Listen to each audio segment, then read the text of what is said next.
Hi, ഇന്ന് ഞങ്ങൾ രണ്ടുപേരും ഒരുമിച്ച് വന്നിരിക്കുന്നത് CSEB എക്സാംസിൽ പുതുതായിട്ടുള്ള വേക്കൻസികളെ പറ്റി നിങ്ങളെ ഒന്ന് അറിയിക്കാനായിട്ടാണ്. ഞാൻ ആശാ ബിനീഷ്. ഞാൻ അഞ്ജലി. അപ്പം അഞ്ജലി മിസ്സേ, നമ്മൾ ഇന്ന് പറഞ്ഞു കൊടുക്കുന്നത് CSEBയുടെ പുതിയ അവസരങ്ങളാണ്. അതെ, എന്തൊക്കെയാണ് എക്സാംസ് ഇനി വരാനുള്ളത്? CSEB ഉദ്യോഗാർത്ഥിയെ സംബന്ധിച്ച അവസരങ്ങൾ തന്നെയാണ് ഇനി അങ്ങോട്ട്. കാരണം ഇപ്പോൾ മാർച്ചിലൊരു നോട്ടിഫിക്കേഷൻ വന്നിരുന്നു. മാർച്ചിലെ നോട്ടിഫിക്കേഷൻ്റെ എക്സാം നമുക്ക് പോസ്റ്റ്പോൺ ചെയ്തിരുന്നു. പക്ഷെ അതും നമുക്ക് എന്താണ് മുന്നിൽ കാണാവുന്ന ഒരു അവസരം തന്നെയാണ്. കാരണം എക്സാം പോസ്റ്റ്പോൺ ചെയ്താലും പഠിക്കാൻ ഒരു ടൈം കിട്ടുകയാണ് ചെയ്യുന്നത് കുട്ടികൾക്ക്. കൂടാതെ ഇപ്പൊ മെയ്യിൽ പുതിയൊരു നോട്ടിഫിക്കേഷൻ വന്നിരുന്നു. അതും 122 വേക്കൻസിയോട് 122 വേക്കൻസി. അതാണ് അതിന്റെ ഒരു ഏറ്റവും വലിയ അഡ്വാൻറ്റേജ് എന്ന് പറയുന്നത്. ഒരുപാട് നാടുകൾക്ക് ശേഷം അല്ലേ അങ്ങനെ അത്രയും ഒരു വേക്കൻസികൾ വരുന്നത്. അതിന്റെ ഡേറ്റ് എക്സ്റ്റെൻഡ് ചെയ്തിട്ടുണ്ട്. ജൂൺ 30 ആയിരുന്നു അതിന്റെ ലാസ്റ്റ് ഡേറ്റ്. പക്ഷെ അത് ജൂലൈ 30 മാറ്റിയിട്ടുണ്ട്. അപ്പൊ ഇപ്പോ JDC ഒക്കെ കഴിഞ്ഞവർക്ക് അപേക്ഷിക്കാൻ പറ്റും. അപ്പൊ അതിന്റെ ലാസ്റ്റ് ഡേറ്റ് എന്ന് പറയുന്നത് ജൂൺ 30 ആയിരുന്നു. അത് നമുക്ക് ജൂലൈ 30 എക്സ്റ്റെൻഡ് ചെയ്തിട്ടുണ്ട്. അപ്പൊ ഇപ്പോ JDC കഴിഞ്ഞിറങ്ങിയവർക്കും അത് അപേക്ഷിക്കാനുള്ള ഒരു അവസരമാണ്. പിന്നെ പുതിയ അവസരം എന്ന് പറയുന്നത് ഇപ്പൊ ഇനി വിളിക്കാൻ പോകുന്ന എക്സാംസ് എന്ന് പറയുന്നത് ഏതൊക്കെയാണ്? ഇപ്പോൾ നിലവിൽ നമുക്കൊരു അപ്പെക്സ് സൊസൈറ്റിയിലേക്ക് ക്ലർക്ക് ഓർ കാഷ്യർ വന്നിട്ടുണ്ട്. അതും നമ്മൾ CSEB പ്രിപ്പയർ ചെയ്യുന്ന കുട്ടികൾക്ക് നല്ലൊരു അവസരം തന്നെയാണ്. അത് സെയിം സിലബസ് തന്നെയാണോ? ഏകദേശം നമുക്ക് കേരള ബാങ്കിന്റെയും അതുപോലെ ജൂനിയർ കോപ്പറേറ്റീവ് ഇൻസ്പെക്ടറുടെയും സിലബസുമായിട്ട് സിമിലർ ആയിട്ടാണ് വരുന്നത്. ഓക്കെ.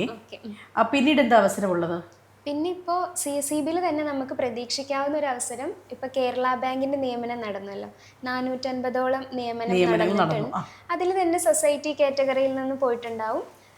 പിന്നെ ഓൾറെഡി വർക്ക് ചെയ്യുന്നവർ മാറിയിട്ടുണ്ടാവും. അപ്പോൾ ഇപ്പോൾ 2 എക്സാം നിലനിൽക്കെ പുതിയൊരു നോട്ടിഫിക്കേഷൻ ഒരുപാട് വേക്കൻസിയോട് കൂടി വരാനുള്ള ചാൻസും കാണുന്നുണ്ട്. അതായത് കേരള ബാങ്കിന്റെ ഇത്രയും അധികം ആൾക്കാർ പോയത് ഈ സൊസൈറ്റി കാറ്റഗറിയിലേക്കൊക്കെ പോയതുകൊണ്ട് ഇവിടെ നല്ല വേക്കൻസികൾ ഉണ്ടാകാൻ സാധ്യതയുണ്ട്. CSEB എക്സാമിന് പ്രിപ്പയർ ചെയ്യുന്നവർ ശരിക്കും അറിയുക ഈ തവണത്തെ എക്സാം എന്ന് പറയുന്നത് ഒരു ചാകര തന്നെയാണ്. കാരണം ഈ ഒരു 450 വേക്കൻസികളുടെ അതിനകത്ത് എന്തായാലും കുറേ ആൾക്കാർ നിങ്ങൾക്ക് ഗുണകരമാകും അല്ലേ? അപ്പം പഠിക്കേണ്ടവരോട് എന്തൊക്കെയാണ് പറയാനുള്ളത്? പഠിക്കേണ്ടവരോട് എക്സാം ഡേറ്റ് ഇല്ല എന്ന് പറഞ്ഞിട്ട് പഠിക്കാതിരിക്കുകയല്ല വേണ്ടത്. നമുക്കതൊരു അവസരമായി കാണുകയാണ് വേണ്ടത്. കാരണം അത്രത്തോളം നമുക്ക് കണ്ടന്റ് റെഫർ ചെയ്യാം, PYQ റെഫർ ചെയ്യാം. ഇപ്പോൾ പഠിച്ചുകൊണ്ടേ ഇരിക്കുക. ഡേറ്റ് അവർ ഇട്ട് കഴിഞ്ഞാൽ അവരന്ന് എക്സാം നടത്തും. പിന്നീട് നമ്മൾ പഠിച്ചില്ല എന്ന് പറഞ്ഞിരിക്കാൻ പാടില്ല. അപ്പോൾ ഒരു 6 മാസം ഉണ്ടാകത്തില്ല. എന്നാലും ഒരു റാങ്ക് ജേതാവ് ഇപ്പം സർവീസിലേക്ക് കയറാൻ പോകുന്നു, ബാങ്കിലേക്ക് കയറാൻ പോകുന്ന ഒരു ഉദ്യോഗാർത്ഥി എന്നുള്ള രീതിയിൽ ഇവർക്ക് എന്താണ് ഒരു ഉപദേശം കൊടുക്കാനുള്ളത്?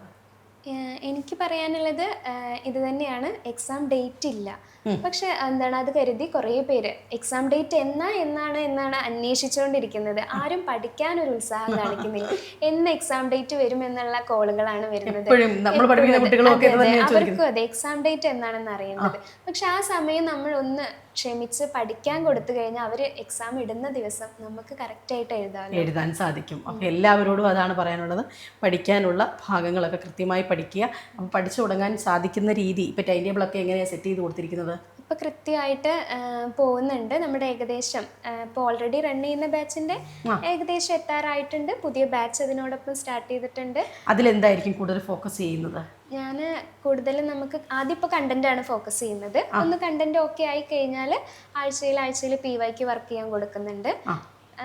അപ്പോൾ ഇനിയും പഠിച്ചു തുടങ്ങുന്ന ഒരു ഉദ്യോഗാർത്ഥിക്ക് ഇത് പഠിക്കാൻ സാധിക്കുമോ? തീർച്ചയായും സാധിക്കും.